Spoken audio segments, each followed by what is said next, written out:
Hello, YouTube. Ed here, 125 rods. Um,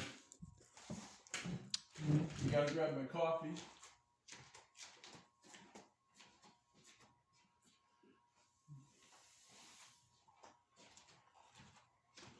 Okay, that's better. I got my coffee. And grab your favorite Tootsie Roll Pop. Mine is purple. All right. And show you what we got going on here. All right, so we've been working on the Gremlin.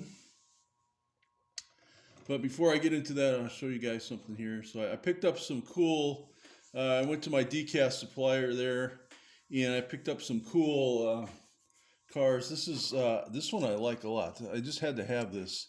It's not a Hot Wheels or anything. It's you guys can correct me if I'm wrong, but I think it's a Russian Trabant car or something, or some sort of European Trabant. I don't even know if I'm saying that right. But I think it's Maestro. But this was really cool. I like it, so I had to pick that up.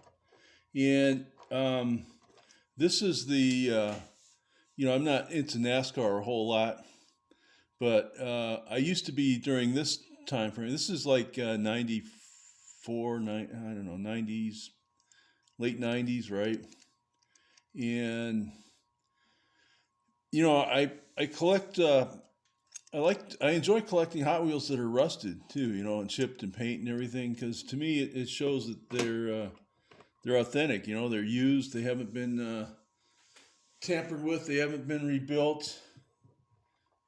So yeah. So I like those a lot.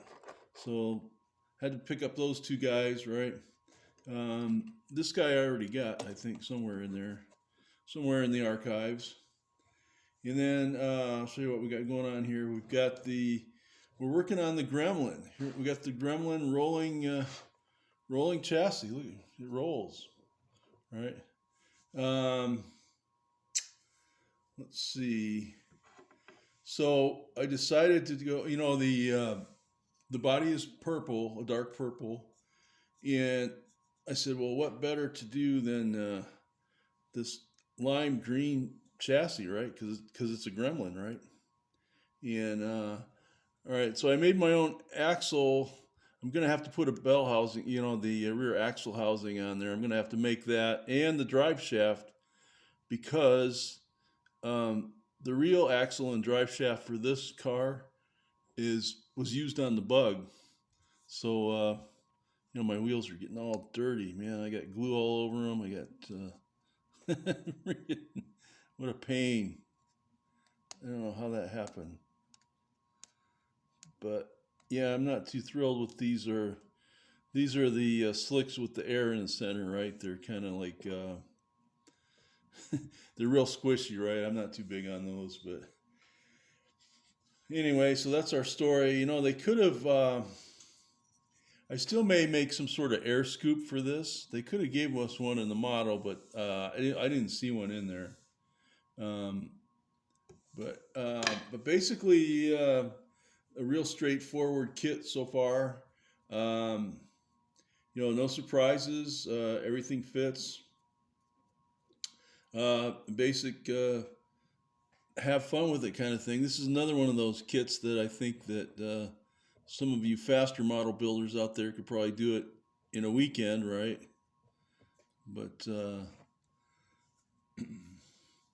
I don't know. I don't have. For one, I'm kind of scrounging through my paint. I have to order all new paint again pretty soon here, so I'm just kind of using leftovers. And I had to. They give you. Now, normally these leaf springs, this is what I do. Normally, I kind of build them up like that to make the car stance good. Well, this model, actually, the kit had them in there already, but you had two varieties you could choose from. You could have the next one down, which lowers the rear a little bit more, you know.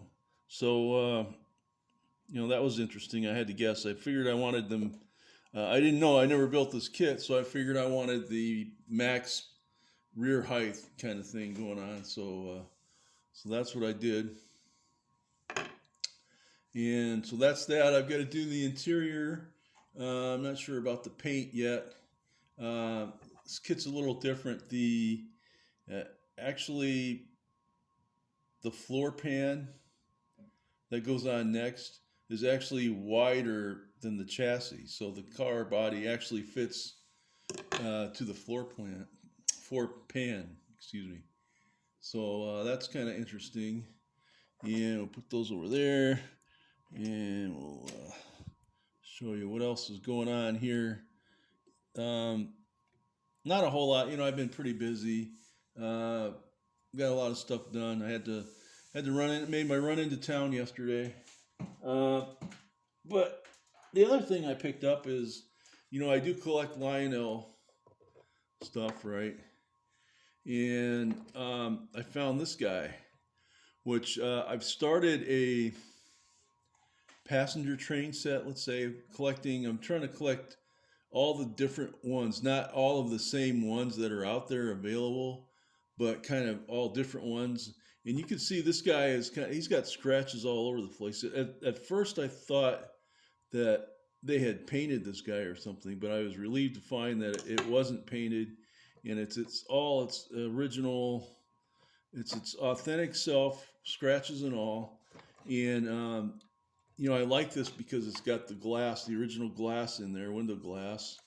You can tell it's pretty old. It's got the wire wrapped couplers, and these look like they have interior lighting and stuff. These are really it's kind of old stuff here, and I enjoyed the crap out of that. This was the Lionel Lines Chatham one, 2402, and that's really awesome. That's going to fit nice.